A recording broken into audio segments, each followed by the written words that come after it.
Pacou et à Victorine Devague, donc, qui vont nous présenter le projet de la veille des projets. Alors, bonjour à tous. Bonjour. Ce matin, on va être dans le format d'un petit déjeuner un petit peu différent par rapport à d'habitude. Vous avez l'habitude dans des petits déjeuners de travailler, d'échanger autour de thématiques, autour de problématiques, autour d'enjeux du territoire. Et ce matin, avec Laurent et Victorine, on a plutôt choisi de vous emmener dans les entrailles techniques de l'agence d'urbanisme et puis de plutôt vous présenter un de nos nombreux outils d'analyse. On en a plein, mais celui-là, vous allez le voir, il est bien sûr au service des Alluriens, mais il est normalement aussi facilement appropriable par d'autres. Et donc, cette veille spatialisée des projets, elle est également au service du territoire, mise à disposition des communes et des différents partenaires de l'agence d'urbanisme.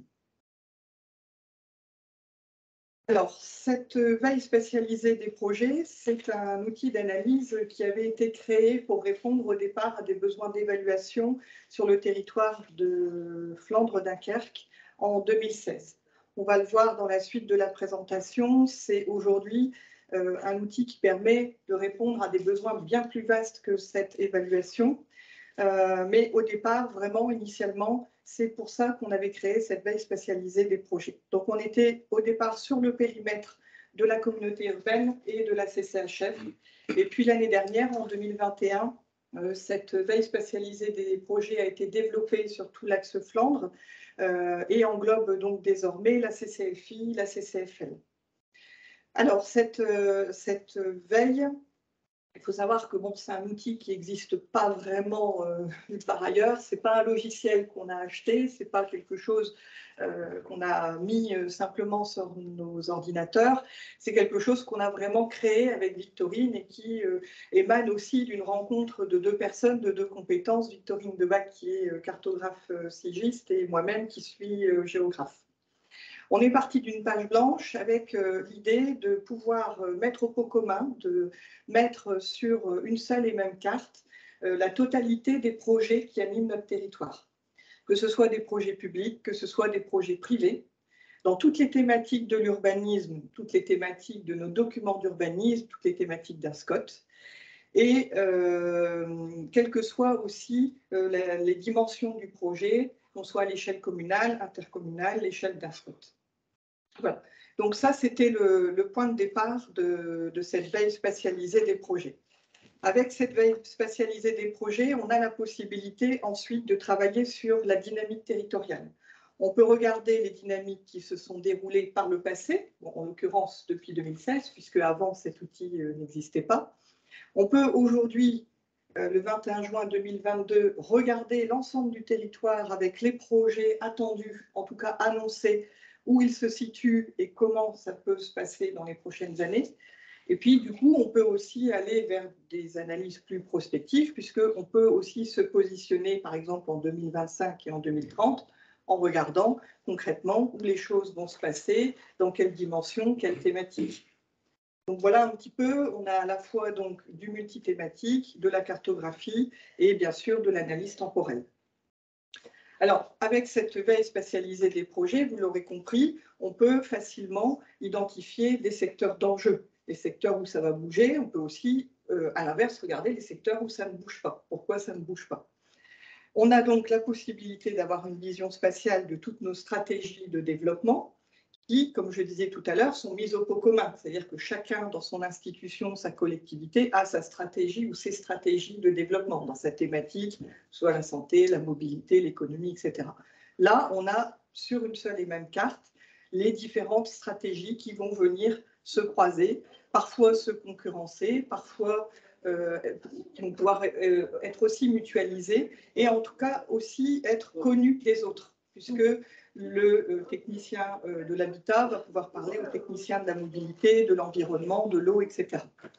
Et donc, globalement, c'est un outil, bien sûr, d'aide à la décision, vous l'aurez compris, puisqu'on peut aussi regarder si on est dans un développement cohérent de notre territoire, comme le CO de Scott. Est-ce qu'on tend vers un rééquilibrage?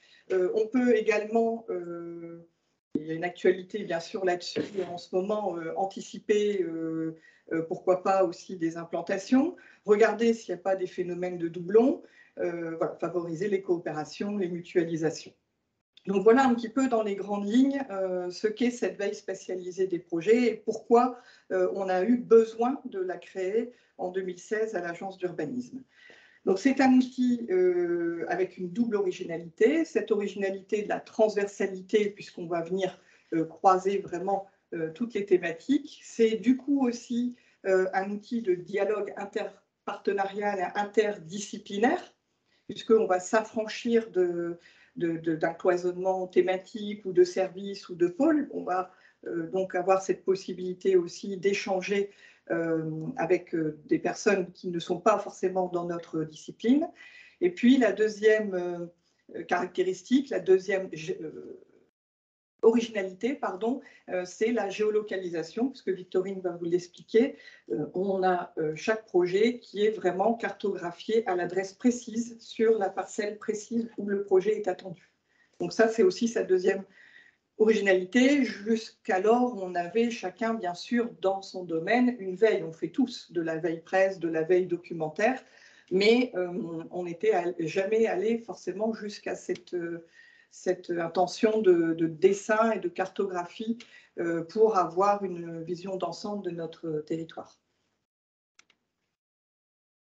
Donc moi, je vais vous présenter la partie un peu cartographique, justement. Donc, comme disait Laure, de la deuxième originalité de la veille. Donc, la veille spatialisée des projets a une base de données où on reprend tout un tas d'informations. Et à chaque projet, on a une représentation cartographique. Alors, les représentations cartographiques sont de trois types. Le point, la ligne ou le polygone à la parcelle. Ces représentations peuvent être spécifiques selon le type de projet. Si c'est une modification interne, on a pris le parti de se dire que spatialement, ça n'allait pas changer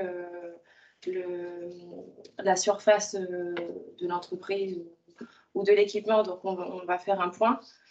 Tout ce qui est réseau et mobilité, aménagement plutôt linéaire, on partira sur une ligne. Et le polygone, c'est pour des grands quartiers, ou un nouvel équipement, une nouvelle entreprise, etc. Mais ce qu'il faut savoir, sur quoi je voulais revenir aussi, c'est la notion de projet qui donc définit cette base. Il ne faut pas s'attendre à avoir une base quantitative type INSEE où on sait que tous les champs de notre base de données sont, comment dire, renseignés, puisqu'on travaille sur des projets.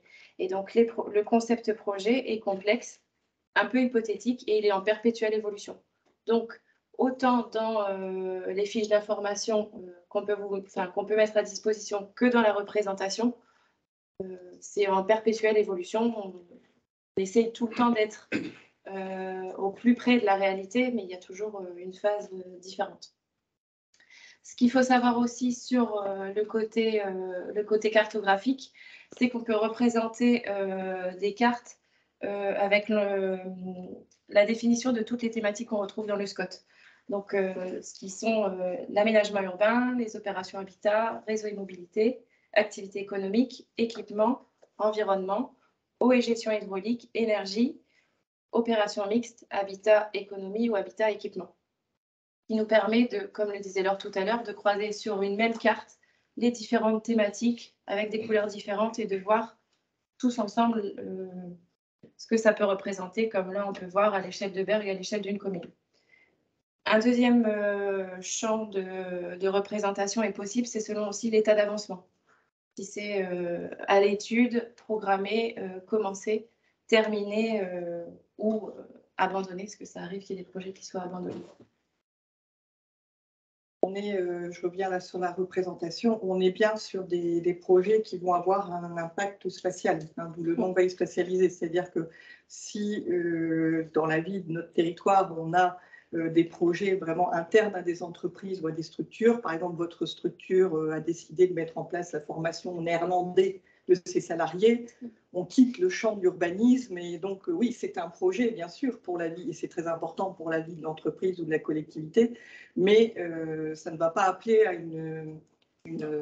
voilà, c'est une qualification, mais ça ne va pas appeler à un dessin de cartographie. Alors, ce qu'on vous propose maintenant, c'est de surtout voir aussi bien en interne qu'en externe toutes les exploitations et les usages possibles. On a une première exploitation, une première utilité qui est très simple, c'est que cette veille va vous permettre d'obtenir des renseignements sur un ou plusieurs projets du territoire. Donc, comme le disait Victorine, on a derrière la cartographie une base de données assez conséquente avec tout un tas de champs qui sont remplis lorsque l'information est connue et renseignée. Et donc, vous allez pouvoir interroger en vous disant, voilà, je sais qu'il y a tel projet attendu, j'aimerais connaître l'échéance, j'aimerais connaître la maîtrise d'œuvre, la surface, le coût. On peut interroger cette base sur un ou plusieurs projets d'une ou plusieurs thématiques. On a donc un projet à chaque fois qui est numéroté, qui va pouvoir être lié dans le SIG avec Victorine pour la cartographie.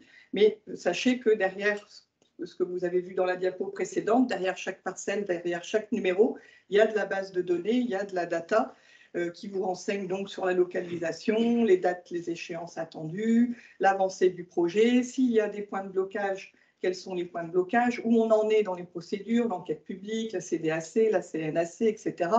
Donc, toutes les informations relatives à la vie du projet, sa surface, son coût, etc. Et puis, donc, depuis 2 ans, on essaie, je vous en reparlerai un petit peu plus loin, d'avoir aussi, en plus de ces données un petit peu qualitatives ou statistiques, quantitatives, on essaie aussi de développer une base iconographique. Mais je vous en reparlerai ensuite. Alors, après, comme tout est répertorié dans un SIG, on a d'infinies possibilités d'exploitation et d'analyse. On peut s'amuser pour faire tout un tas de superpositions, de requêtes, de zoom, de dézoom.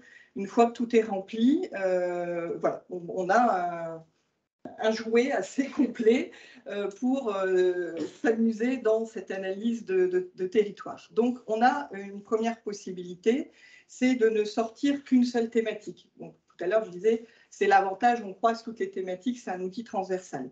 Mais on peut aussi, pour ses besoins et ses fonctions, extraire uniquement la thématique qui nous intéresse. Mais du coup, là, sur plusieurs communes, pas un seul territoire. Alors ici, on vous a mis deux, trois exemples. On a fait par exemple des extractions sur le volet plutôt activité économique attendue sur le territoire de Flandre-Lys. On avait également pour l'Observatoire du tourisme de la communauté urbaine de Dunkerque sorti les projets qui avaient une dimension touristique uniquement. En haut à droite de la diapositive, on avait plutôt regardé pour l'iconographe les grands investissements économiques. Et puis en bas à droite, là on était sur un périmètre plus large, qui était le périmètre du SCOT Flandre-Dunkerque, le CCHF. On avait fait un zoom plutôt sur la thématique santé. Donc ça, c'est aussi une possibilité. Donc la première possibilité qu'on vient de voir, c'est se renseigner sur un projet. Deuxième possibilité, sortir, mais surtout cartographier une thématique et on voit bien où ça se passe et on voit aussi où ça ne se passe pas. Voilà les deux premières exploitations possibles et on en a une troisième sur le territoire. Et donc la troisième, qu'on a un peu vue au tout début, c'est voilà, de prendre toutes les thématiques et de les mettre sur un territoire. Mais là, les deux exemples qu'on vous a montrés, c'est sur des périmètres d'intervention différents d'export carto, comme on a pu le voir tout à l'heure, à l'échelle communale ou intercommunale. Ici, on peut retrouver le petit zoom sur le quartier du théâtre, avec le quartier du théâtre de Dunkerque, qui a quand même pas mal bougé ces dernières années, et où on a suivi en fait l'évolution. Et à travers les numéros et les contours, on a pu montrer, entre guillemets, sur combien d'années, à l'échelle d'un territoire, toutes les transformations qu'il y a pu avoir. Et après, sur le deuxième exemple, c'est l'échelle du Sivom des Rives de la Haye et de la Colle, qui est un périmètre sur deux intercommunalités et pas en enchère comme le SCOT, on peut aussi superposer tous les projets de ces différentes communes et voir à l'échelle de ce périmètre les dynamiques qu'on peut retrouver. Là, l'utilisation de l'outil est intéressante pour justement rejuxtaposer des cartographies, notamment d'intercommunalité, puisque le CIVOM, on a aussi bien des communes qui appartiennent au territoire de la CUD, des communes qui appartiennent à la CCHF. Là, l'intérêt du travail cartographique et du SICH, c'est qu'on va pouvoir recoller ces deux intercommunalités et remettre sur une seule et même carte les projets du territoire du CIVOM. On s'est rendu compte que à travers nos rendez-vous avec les élus ou les techniciens, les élus ou techniciens ont connaissance de leur projet à l'échelle de leur commune. Et dès qu'on sort des limites communales, on ne sait plus ce qui se passe à côté. Et donc, des fois, avec ces représentations cartographiques, on peut voir que des projets similaires sont de part et d'autre d'une commune. Et ce qui peut en fait venir en explication du pourquoi mon projet décolle pas, puisqu'il y a exactement son jumeau à côté. Mais on n'était personnellement pas au courant. Donc voilà, ça peut aussi aider là-dessus. Alors, au-delà de la cartographie et de la base de données, on développe depuis 2 ans maintenant une veille iconographique et une veille documentaire. Donc, au-delà de la carte, vous l'avez compris, derrière la carte, on a de la donnée. Cette donnée, au départ, elle était qualitative et quantitative et on a essayé de la renforcer pour répondre à des besoins liés à d'autres métiers. On a essayé de la renforcer à travers plutôt de l'image. Ça répond à des besoins aussi de corps de métier, notamment les architectes et les paysagistes qui, au-delà de la surface ou peut-être les échéances du projet, ont besoin d'avoir de la visualisation. Si on veut aménager un espace public, il faut encore savoir quel type de bâtiment va être réalisé à côté, le type de matériaux utilisés, à quoi va ressembler la place si on refait les logements autour dans les prochaines années. Donc ça, c'est quelque chose qui est en cours de développement, ce n'est pas encore étoffé. Petit à petit, on essaie de consolider cette base. Donc, c'est une petite photothèque avec toutes sortes d'illustrations. On peut avoir de la photographie à l'instant T d'un chantier pour vous montrer qu'un projet est démarré. Vous avez par exemple actuellement la démolition du bâtiment de l'ancienne CCI à Dunkerque. Vous pouvez avoir du dessin comme le dessin d'architecte de la piscine intercommunale de Wormhout de la CCHF qui est aujourd'hui terminé, mais là, on voit le dessin qui était attendu. On pouvait avoir une idée du bâtiment. On a des photographies également de chantier. Ça peut être du plan masse, ça peut être du montage 3D, de la photographie aérienne avec du montage 3D derrière, du dessin. Voilà, on essaie d'avoir, en plus de la base de données, quelque chose d'un peu plus sensible, d'un petit peu plus dans le domaine de l'image, parce qu'on pense que ça fait aussi partie du renseignement et de la vie du projet. Voilà.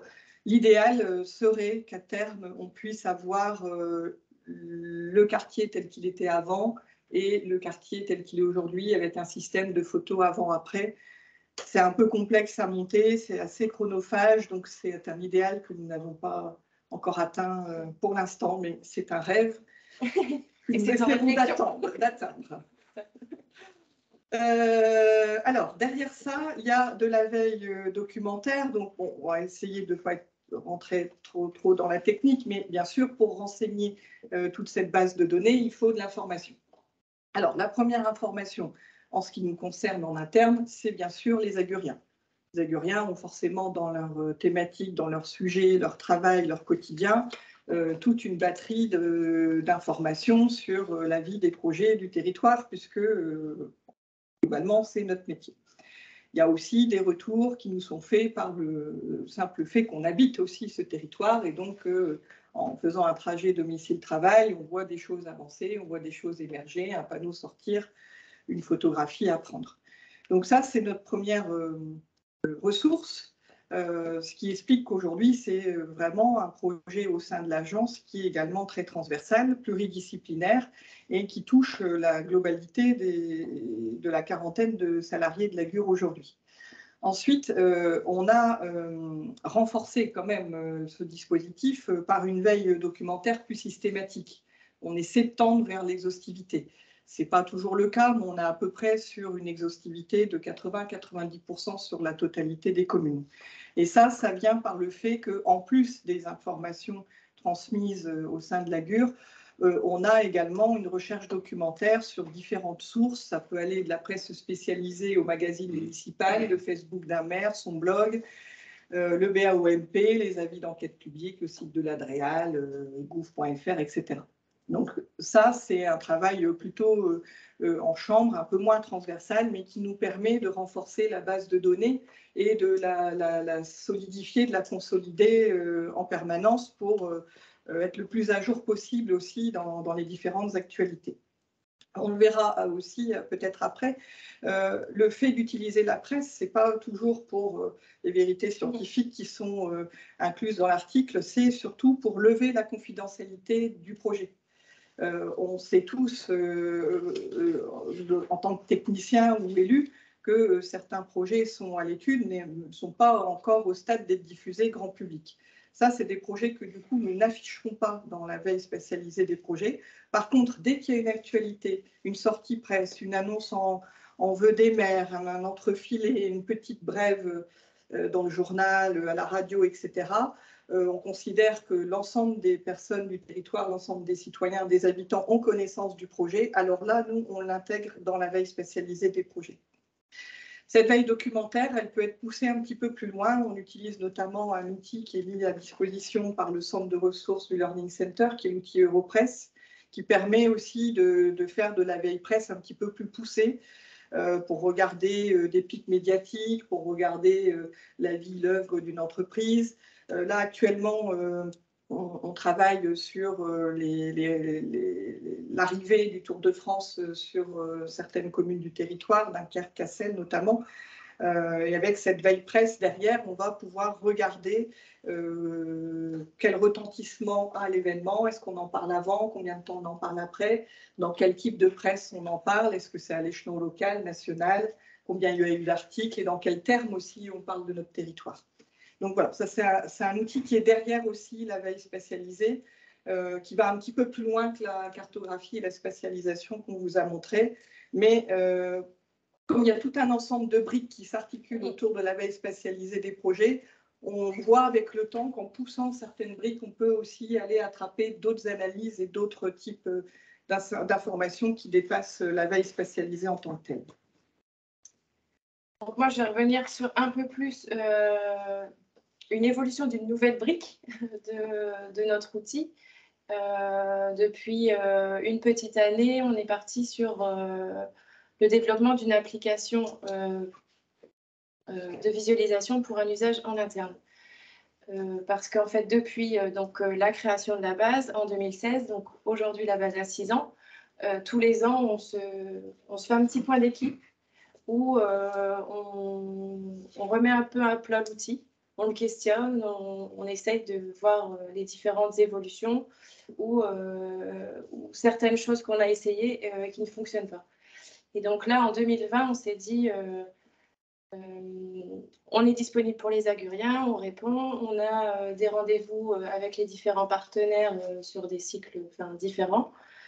À l'échelle en interne, on a développé des exports cartographiques 2 fois par an à un instant T, accompagné d'un petit export Excel.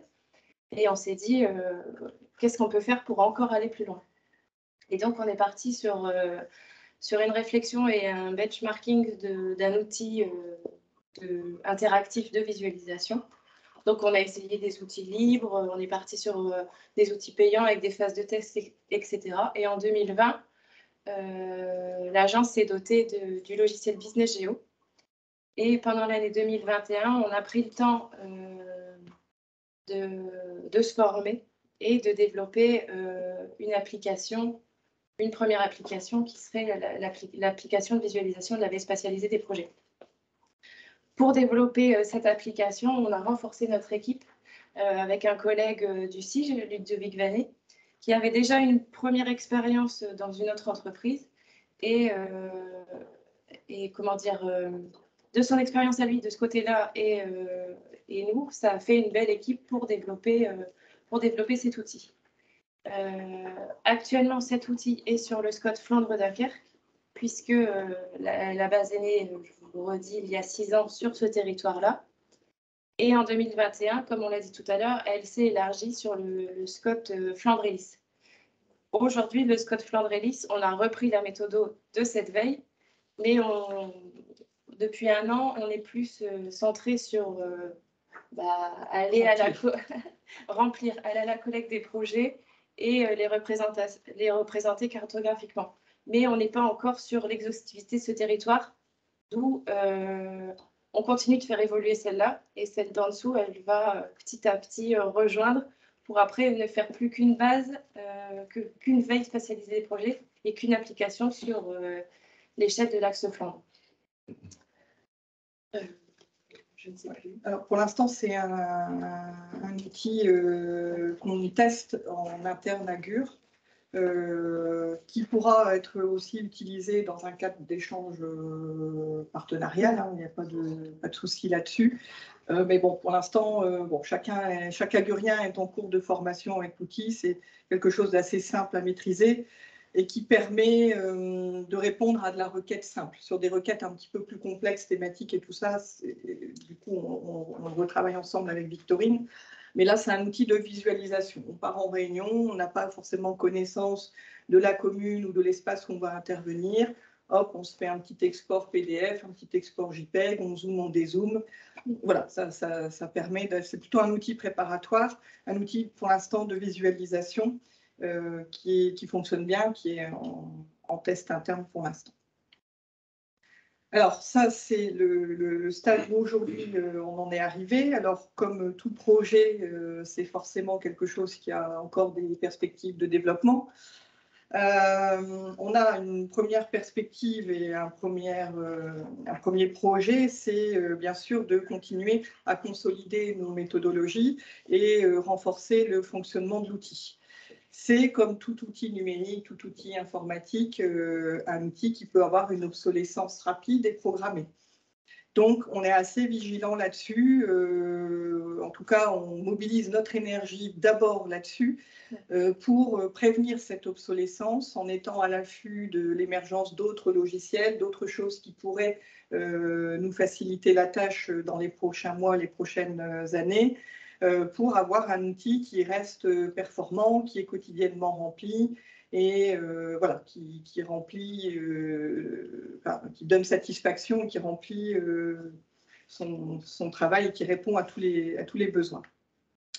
Derrière ça, donc, on a également, bien sûr, le renforcement des analyses spatiales et prospectives. C'est quelque chose qui s'étoffe d'année en année. De par le fait que l'outil se remplit, se renforce, forcément, on voit qu'il y a d'infinies possibilités d'exploitation. Plus il est fiable, plus on va aussi avoir envie et la possibilité surtout de l'utiliser. Et donc, on a de plus en plus de demandes sur cette partie d'analyse. Et donc, ça, c'est dans les prochaines années quelque chose aussi qui va se renforcer. Puisqu'il va, on l'a dit déjà tout à l'heure, hein, dans tous les champs du programme partenarial de l'agence. Et puis là, Victorine vient de vous en donner un aperçu. On va s'attacher donc à continuer la mise en place d'un outil interactif qui pour l'instant donc fonctionne bien et essayer de poursuivre ce développement de l'accès à l'information parce que c'est pas le tout de capitaliser. Si ça reste juste dans nos ordis, ça n'a pas grand intérêt. Le but, c'est vraiment de diffuser l'information et que ce soit approprié, utilisé par le plus grand nombre.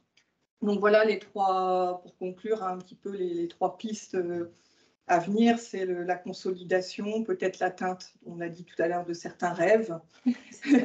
Et puis, continuer l'analyse spatiale, hein, c'est bien pour ça qu'on avait voulu créer cet outil et pouvoir le mettre, avoir une grande la mise à disposition la plus grande possible. Voilà, donc c'est un petit déjeuner, comme on l'a dit, technique. Il change un peu dans son format, mais voilà un petit peu ce qu'on voulait vous présenter ce matin, puisque normalement c'est appropriable et facilement utilisable par le plus grand nombre. Merci beaucoup pour l'intervention. Donc, je vais juste arrêter l'enregistrement et on va pouvoir